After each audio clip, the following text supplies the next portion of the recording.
सत्संग की आधी घड़ी तब के वर्ष हजार, तो भी बराबर है नहीं कहे कबीर विचार।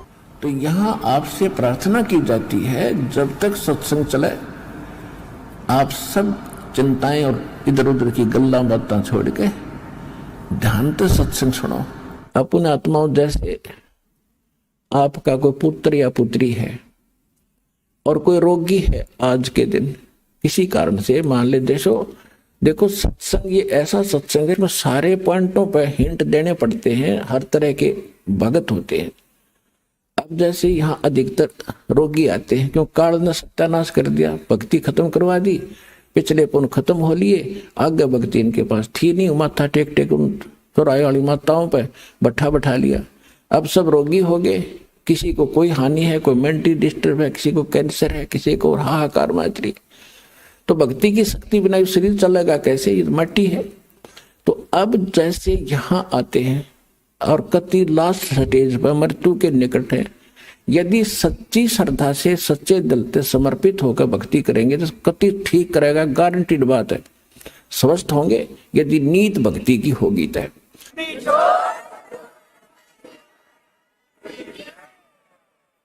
और दूसरी बात यह है कि कोई जैसे अब क्या करते हैं, कोई भक्त बता देता है कि वहां जाते ठीक हो जाते हैं, वो चल पड़ते हैं बेचारे को, सब जगह थक लिए, वो सोच लेते एक ट्राई और कर लेते हैं। तो ट्राई करने आने वाले को यहाँ राहत नहीं मिलेगी। हाँ, यहाँ समर्पित होकर ज्ञान सुन का आवे और चलो ट्राई करने आ भी गया तो हमारे नियमों का फॉलो करे जो हम यह बताते हैं। फिर देखना रोज चांदना देगा परमात्मा, जैसे दीपक में तेल डाल दिया जाता है ऐसे राहत मिलेगी आपको। यहाँ भगवान है, समर्थ सर्वशक्तिमान कबीर साहब की शक्ति है यहाँ पर।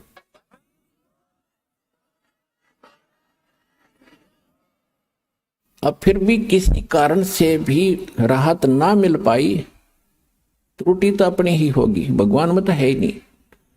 सतगुरु के दरबार में भाई कमी कहे की ना, अनसा मौज नहीं पावता तेरी चूक चाकरी मां।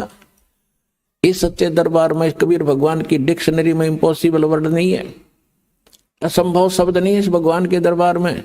यदि कोई आप नहीं राहत प्राप्त कर रहे हो तो आपकी चाकरी में दोष है, कमी है, त्रुटि है, आपकी कोई श्रद्धा भाव और सिमरन भक्ति में कोई दिक्कत है, उसको सुचारू करो, वो अवश्य मिलेगी।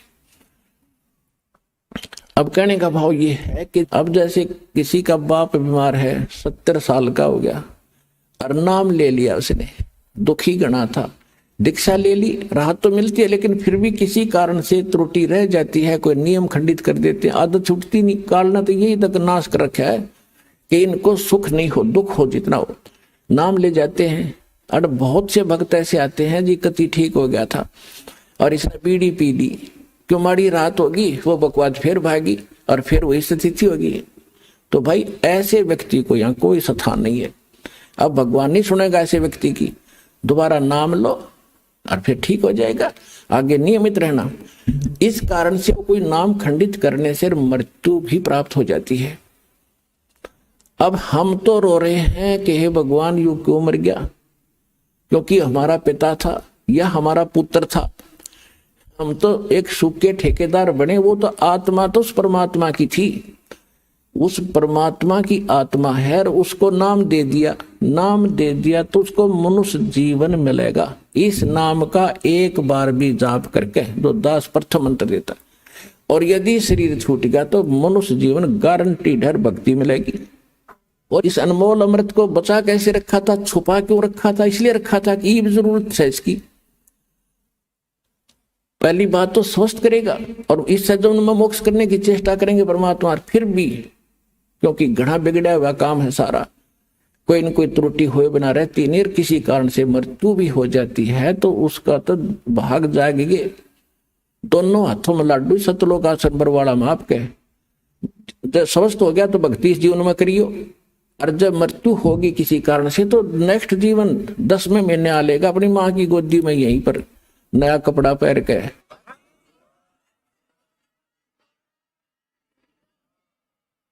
ये तो असंख्यों शरीर जाली है हमारे, ये तो एक कपड़ा बदलना है।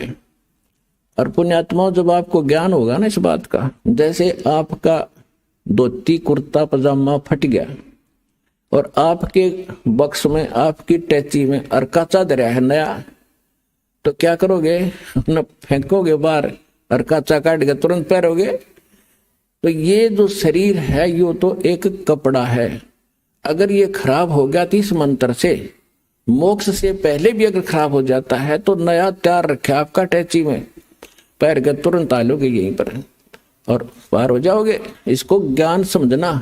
ये कोई डूम बाट के गीत नहीं, कोई रागनी बनानिया की रागनी नहीं, ये कोई फिल्मी लोगों की बनाई हुई दंत कथा स्टोरी नहीं, ये परमात्मा का दिया अध्यात्म ज्ञान है और इसको 100% सत्य है और आप इसको सत्य मानना। तो जो प्रसंग चल रहा था हम उसी पर आते हैं। इस काल ने ठेका ले रखा है, ये हम इसके हो गए और हैं हम सभी आत्मा परमात्मा की। तो उसने ये प्रार्थना की थी कि मेरा पुत्र जाएगा विष्णु रामचंद्र रूप में, और वहां पुल की जरूरत पड़ेगी जब रावण सीता ने ठाओगा, आप दया करियो। परमात्मा बोले कोई बात ना, क्योंकि परमात्मा ने पता था को यू ना कहे तभी मैंने जाना पड़ा, क्योंकि बच्चा तो मेरा ही है। कहीं भी कोई दुख आत्मा है तो दाता रो तो वही रहा आपके लिए। कबीर साहब कहते हैं मैं रोए तू सृष्टि को, और ये सृष्टि रोए मोहे। और गरीबदास इस वियोग को समझ नहीं सकता कोई, क्योंकि गरीबदास जी को भी परमात्मा सतलोक लेकर गए थे, फिर वापस छोड़ा था। तो उनको समझा रहे हैं कि मैं इनको रो रहा हूं गरीबदास, कि तुम मेरे बच्चे हो, मेरी भक्ति करो, तुम्हें यहां भी सुख दूंगा और सतलोक ले चलूंगा जहां तुम सदा सुखी रहोगे, मृत्यु नहीं होगी तुम्हारी। और ये मुझे खोद रहे हैं भगवान है संकट मोचन, संकट मोचन है। बता, हनुमान जी ने संकट मोचन मान्या करते हम होते। ये भगत का था बोला, वो तो उसके पास तो कोई विभाग भी ना था, उसने पूजा करते। ये ब्रह्मा विष्णु महेश, चलो एक विभाग के मंत्री तो हैं। तो हनुमान तो भगत था, और भगत की एक भगत भक्ति करे, उससे कुछ मांग गए। एक कलरक से और दूसरा कलरक को याचना करे कि मैंने तू मुझे तो वो बना दे प्रेसिडेंट। वो कैसे बना देगा? तो कहने का भाव ये है कि हम भक्ति गलत कर रहे थे, तो परमात्मा ने को मालूम था कि ये दुखी होंगे, तो या तो दुख तो मुझे ही होगा। तो परमात्मा कहा करते कि मैं हूं वो संकट मोचन और सारा सुख देने वाला। पर हम उसको मान नहीं पाए, क्योंकि हमने उसके पहचान नहीं थी, चिन्ह नहीं थे हमारे पास, उसको पहचानने का कोई पैमाना नहीं था। अब दास ने पहले आपको पैमाना दिया कि जिन ग्रंथों को आप सच मानते हो उनमें भगवान की डेफिनेशन यह बता रखी। और ये किस पर खरी होती है? ये उस पर खरी होती है जो काशी में धानक रूप में रहा करता कबीर दुल्हा।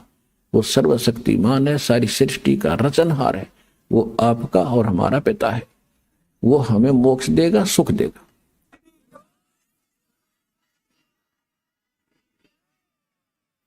फिर क्या किया उसने? तीसरा प्रश्न ये किया कि परमात्मा द्वापर युग में मेरा पुत्र जाएगा वही, और उस समय कौन जाएगा? श्री कृष्ण यानी विष्णु जाएगा, और वहां एक मंदिर बनवाना चाहेगा अपना जगन्नाथ के नाम पे, और उस जगन्नाथ के मंदिर को समुद्र नहीं बनने देगा। क्यों नहीं बनने देगा? उसका आगे कारण बताएंगे। तो उसको आप बचाना।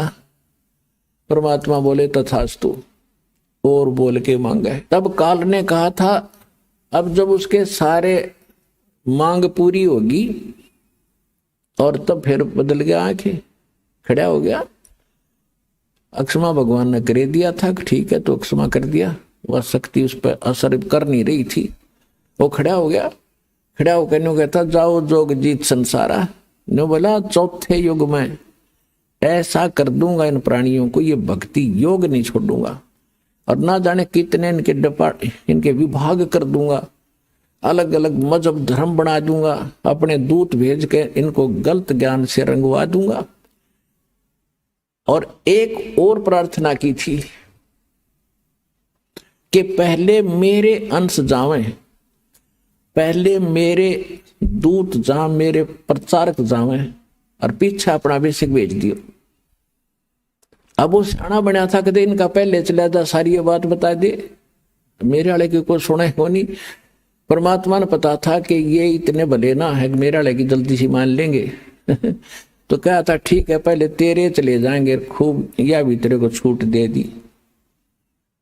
फिर ने बोला जाओ जोग जीत संसारा, जीव न माने कहा तुम्हारा। क्या कहा कि अब मैं क्या करूंगा, अपने दूतों के माध्यम से अपने संत भेज के और सबको उल्टा पाठ पढ़वा दूंगा, गलत ज्ञान प्रचार करवाऊंगा, देवल मंदिर तीर्थ पत्थर पुजवान में इन्हें दृढ़ कर दूंगा। और ये जब तुम्हारा आएगा पीछे से कोई हंस, तो परमात्मा ने कहा था कि चौथा युग जब कलयुग आवे तब हम अपना अंश पठावें, तब मैं अपना एक अंश, अपना दास भेजूंगा। तब काल ने कहा था कि बेशक भेज देना, उस समय तेरे उस दास की, तेरे भेजे हुए संदेश वाहक की कोई नहीं सुनेगा और मेरे वकील बनेंगे। इतना अज्ञान से ठोक दूंगा उनको कि मेरी ओर होकर के तेरे साथ वाद विवाद करेंगे वो, और एक नहीं मानेगा। और बेशक आ जाइयो कलयुग। कहा था कि जाओ जोग जीत संसारा, जीव न माने कहा तुम्हारा, जीव तुम्हारा कहा न माने, हमारी ओढ़ हो, हमारी ओढ़ होकर बाद बखाने, यानी वाद विवाद करेंगे तुम्हारे साथ। तो परमात्मा ने कहा था कि आप अपना काम करियो, अरे हम अपना करेंगे। परमात्मा को पता था। धर्मदास जी ने कहा कि दाता हे भगवान, आपने इतनी छूट क्यों दे दी उसको। लाला जी थे ये धर्मदास जी, माइंड घना यूज करा उसने। हे परमात्मा, अरे 3 युग क्यों दे दिया, इसे ये तो नाश कर दिया इसने मारा है, इसके ऊपर पार पड़ेगी भगवान।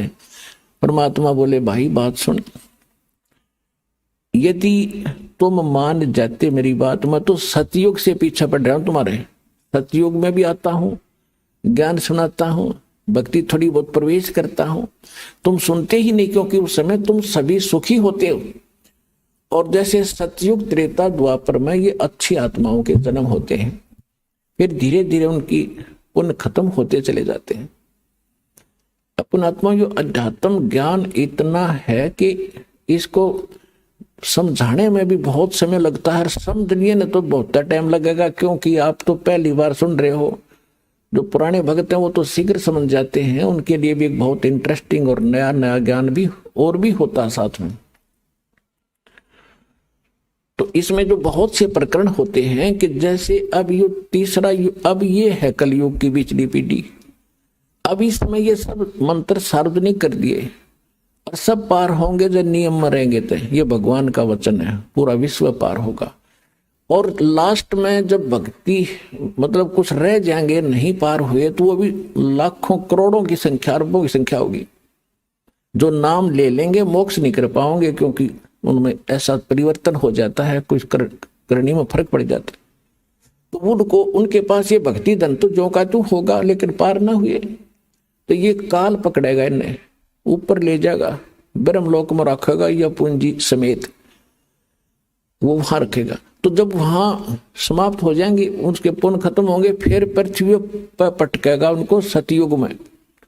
अब मेन पुण्य तो वहां खत्म कर दिए, फिर भी बहुत से पुण्य उनके होते हैं जो मनुष्य शरीर में ही मिलते हैं। एवरेज में एक रेशो है, उतनी रेशो के पुण्य वहां देने ही पड़ते हैं।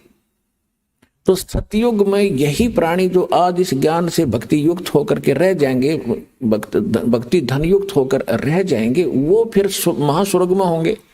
वही फिर पुनर्जन्म होगा, सतयुग में शुरू होंगे। वे आप कोई आज के नहीं हो। कहते हैं जो जन मेरी शरण है ताका हूं मैं दास, और गेल गेल लाग्या फिरूं जब तक धरती आकाश। आपके पीछे भटक रहा भगवान, पर आपने काल की भांग पी रखी है यहाँ की, और या छूटती नहीं। कबीर ये माया अटपटी, सब गट आण अड़ी, किस किस न समझाऊं, या को है भांग पड़ी। परमात्मा आपके लिए भटक रहे हैं। अब क्या कहते हैं कि सतयुग में इनका जन्म होता है, और ये भक्ति से भी ये काल की करते हैं, ये ज्ञान यहाँ दे ही रखा है, तो सभी भक्ति भी करते हैं और सुख भी हो रहे, क्योंकि वो सुख तो हो रहे थे उनके प्रारब्ध के पुण्यों के कारण, और वो मान बैठे थे कि हम जो भक्ति कर रहे हैं इससे ये चमत्कार हो रहे हैं। फिर वही आत्मा त्रेता में आ गई।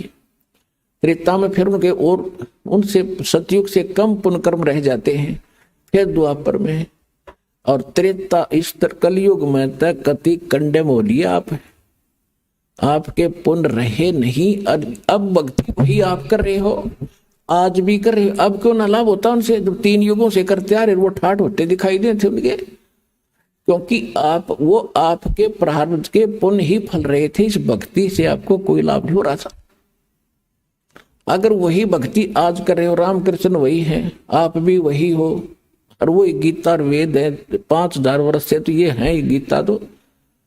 और आज क्या हालत होगी हमारी, साधना करते भी हैं फिर भी दुर्गति। तो परमात्मा को पता था कि धर्मदास ये सतयुग त्रेता द्वापर में इनकी करीब इनके पास होगी, और ये मेरी ना सुने कति, और मेरी ये जब सुनेंगे जब ये भक्ति भी करते होंगे नकली संतों से, और वहां लाभ होना ही नहीं इनको, और इनकी बिरान माटी हो लेगी ना जब ये मेरी मानेंगे, या हो लेन देख वे इनकी। तो आज वह बिरान माटी हम की हो चुकी है, और अब हम भगवान पहचानेंगे। और जब ये मेरे पास आवेंगे और मेरे दास के पास आएंगे और आशीर्वाद पाएंगे या भक्ति करेंगे, इनको फिर उबार लूंगा और पार कर दूंगा। तो इसलिए ये समय मालिक ने नो सिलेक्ट कराया था।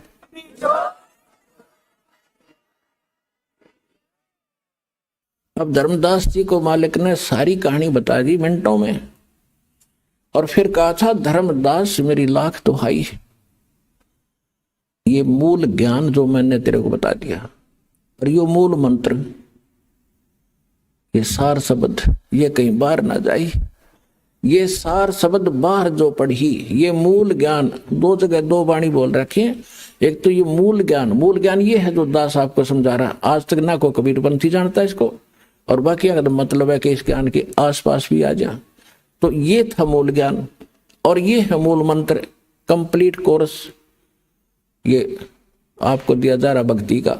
तो इसके विषय में कहा था धर्मदास मेरी लाख दुहाई, और ये मूल ज्ञान कई बार न जाए। मूल ज्ञान बाहर जो पढ़ी या बिचली पीढ़ी हंसली तरी, ये वो बिचली पीढ़ी का समय है जो आज आपको सुअवसर प्राप्त है। और आप कोई छोटी आत्मा नहीं हो, क्योंकि आपको तो पता ही नहीं बच्चे हो, इस दास को इसका जानकार बनाया है। आप असंख्य युगों से मालिक के चरणों में लगे आ रहे हो, भक्ति करते आ रहे हो, लेकिन फिसल जाते हो, यहीं पर पार हो गए होते हो तो यहाँ क्या धक्के खाते हम। तो आपके साथ वो उसी समय से पीछे पड़ा हुआ है सतयुग त्रेता द्वापर में, और ईब आ गया वो कलयुग। जब परमात्मा आए थे सन 1398 से और सन 1518 तक, संवत 1455 से और संवत 1575 तक परमात्मा इस धरातल पर एक लीला करने आते हैं। वो उसी तरह लीला करते हुए रहे और यो ज्ञान भी दिया। तो वो थी प्रथम चरण कलयुग निर्याणा, तब मगर मांडो मैदाना। कलयुग का प्रथम चरण वो होगा जब मैं मगर से सशरीर एक लीला करूंगा, मगर में एक लीला करूंगा, वो तो प्रथम चरण। और अब ये पिछली पीढ़ी और लास्ट की जो पीढ़ी होगी कलयुग की, वो तो कृतघ्नी हो जाएंगे, मांसाहारी होंगे, कोई नेम धर्म रहेगा नहीं। लास्ट की तो बहुत बुरी स्थिति बता रखी है सुख संवेद में, बहुत बुरा हाल हो जाएगा। तो अब ये है प्राइम टाइम मोक्ष कराने का और सतलोक जाने का, परमात्मा पाने का। और इस समय में आपको मानव शरीर और सतलोक आश्रम बरवाला जिला हिसार में आपका आना हो गया। पुणात्माओं, आज चाहे कोई ज्ञान से आ गया और चाहे कोई दुखी होकर आ गया यहाँ पर, जो आज कोई संकट निवारण के लिए आया है तो वो संकट आपके लिए वरदान सिद्ध हो गया, और इससे आपका संकट भी दूर होगा और आपकी मुक्ति भी होगी। ये गिर पड़े रहे शरण में।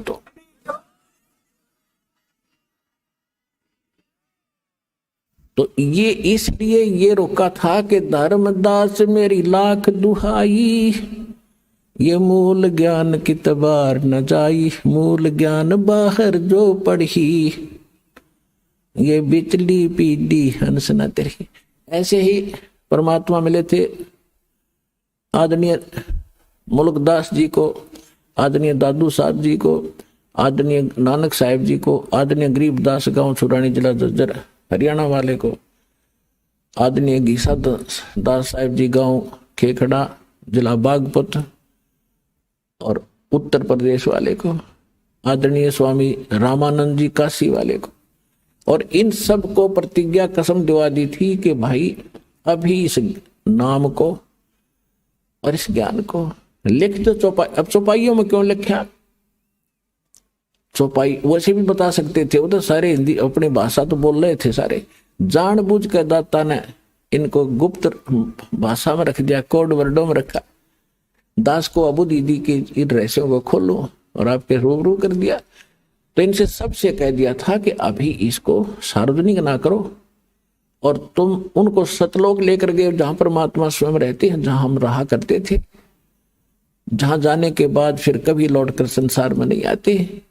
गीता अध्याय नंबर 15 के श्लोक नंबर 1 से लेकर 4 में गीता ज्ञानदाता कहता है कि अर्जुन, उस परमेश्वर की जानकारी मेरे पास बिल्कुल नहीं है, मैं कंप्लीट नहीं बता सकता। और तत्वदर्शी संत की पहचान बताई है कि ऊपर को जड़ और नीचे को तीनों गुण रूपी शाखा वाले संसार रूपी वृक्ष के सभी भागों को जो बता देगा वो तत्वदर्शी संत होगा। ये पहचान प्रथम पहचान है उसकी कि वो तत्वदर्शी संत होगा जो संसार रूपी उल्टे लटके हुए वृक्ष के सभी विभाग बता देगा। उसके बाद फिर कहते हो उस तत्वदर्शी संत की प्राप्ति के उपरांत परमेश्वर के उस परम पद की खोज करनी चाहिए, जहां जाने के बाद साधक फिर लौटकर कभी संसार में नहीं आते, और केवल उसकी भक्ति करो जिसने संसार रूपी वृक्ष की रचना की है, ने सारे ब्रह्मांडों की रचना की है, सारे संसार की रचना की। तो वो गीता ज्ञान दाता से अन्य है कोई रचनहार भी, और वो जिसकी पूजा करनी चाहिए। और अपनी सतीथि गीता ज्ञानदाता बताता है दूसरे अध्याय के 12वें श्लोक में, चौथे अध्याय के 5 और 9 श्लोक में, और 10वें अध्याय के दूसरे श्लोक में कि अर्जुन तेरे और मेरे बहुत जन्म हो चुके हैं, तू नहीं जानता मैं जानता। तो जिसकी जो आपस जन्म मृत्यु में है उसकी पूछ के पुजारी भी वही सतीथि होगी। गीता अध्याय नंबर 15 के श्लोक नंबर 16 और 17 में 2 पुरुष बताए, जहां से स्टार्ट किया था सत्संग अब वही फिनिश कर रहे हैं, अंत कर रहे हैं। 16 और 17 में 2 पुरुष बताए थे, सरपुरुष और अक्षर पुरुष। सरपुरुष ये आप है, अक्षर पुरुष एक सात्संग ब्रह्मांड का स्वामी है, और सरपुरुष गीता ज्ञानदाता। इसमें लिखा कि इन दोनों पुरुषों के अंतर्गत ये भी नाशवान, इनके अंतर्गत जितने प्राणी हैं वो भी नाशवान। जीवात्मा तक कुत्ते के देखी बिना मरती वो अलग विषय है। इसलिए बता 15वें अध्याय के 17वें श्लोक में कि वो परमात्मा तो कोई और है इनसे हटकर, और वही सबका पालक है। वही वास्तव में परमात्मा कहा जाता है जो सदा सुखी करे, दुख नहीं देता। तो गीता अध्याय नंबर 18 के श्लोक नंबर 62 में भी स्पष्ट किया है कि अर्जुन तू सर्वभाव से उस परमेश्वर की शरण में जा, उसकी कृपा से तू परम शांति को और सनातन परम धाम को प्राप्त होगा। तो यहां वो सतीथि है बताई है कि गीता अध्याय नंबर 15 के श्लोक नंबर 4 में कि उस परमेश्वर की भक्ति कर, तत्वदर्शी संत की प्राप्ति के उपरांत परमेश्वर के उस परम पद की खोज करनी चाहिए, जहां जाने के बाद साधक फिर लौटकर संसार में कभी नहीं आते। तो वो स्थान प्राप्ति के लिए तो वहां इन सभी महापुरुषों को लेकर गए, इन जिनके शुभ नाम दास आप अभी बता रहा था, इन महापुरुषों को सबको ले गए और वहां ले जाकर फिर वापस छोड़ा।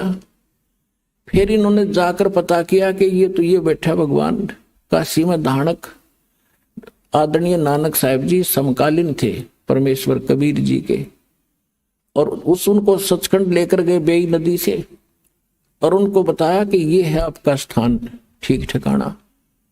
और फिर उन्होंने सभी बात जाते हुए कहते भगवान हमें यहीं रख लो।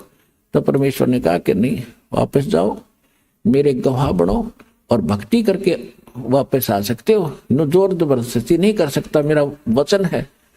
तो जब वापस आए तो फिर उन परमात्मा ने बताया नानक साहब जी को कि मैं काशी में एक जुल्हा बन के रहता हूँ, वहां जुल्हे का काम करता हूँ, वहां आ जाना, सतनाम दूंगा। तो नानक साहब जी तीसरे दिन जब होश में आए, सतलोक से वापस आए, नौकरी त्याग, प्रथम यात्रा, प्रथम उदासी बनारस की काशी की, और वहां जा देखा खड्डी में बैठा कपड़े बुनता हुआ वही परमात्मा सृजनहार सतलोक का मालिक। तब नानक साहब जी ने कहा था, फाई सूरत मुल्क की वेश, ए ठगवाड़ा ठगी देश, खरा सियाणा बोता बार, लोगों धानक रूप रहा करता। आंखों में पानी भर गया और बुरी तरह कहने लगे, देखो रहियो बैठा भगवान, ये ठगवाड़ा, ये अपने आप को छुपाए बैठा है, ये किसी के सामने नहीं आता। ये वहां जुलाए इकट्ठे हो गए, वो नो कही पंजाब का सरदार भी अच्छा है, इसको भगवान बताता नीरू के पुत्र को। किसी ने नहीं मानी। जब परमात्मा ने कहा था, पुण्यात्मा अभी कुछ ना बताओ, यह खाम का व्यर्थ जाएगा आपका ज्ञान, इसको सुनाओ समझाओ, लेकिन इस रहस्य को अभी गुप्त रखो और मैं सतनाम देता हूं, इसका जाप करो। सतना आप किसी को नहीं बताना। तो ये थे महापुरुष। नानक साहब जी ने बैन लगा दिया, स्वयं सतनाम का जाप करते थे 2 अक्षर का। आपको दिखाया था उस जन्म साखी के अंदर नानक साहब जी की, भाई बाला के और मर्दाना के जब जा रहे थे समुद्र के ऊपर से, तो वो सारी कथा आपको बता रखी है। तो स्वयं तो वो सतनाम जाप करते थे और अन्य को झटका दे दिया कि कोई इसका जाप नहीं करेगा। क्यों? क्योंकि इस बिचली पीढ़ी तक इसको गुप्त रखना था। नित्य नकली संतों के काल के दूत राधा स्वामी से निकली हुई ब्रांचें, और जितने कुमार स्वामी साराम जैसे ये दुनिया ने ठगन लाग रहे, आज इनके पास यही ज्ञान होता है, यही मंत्र होते, तो कैसे भिन्नता बताते आज दास आपको।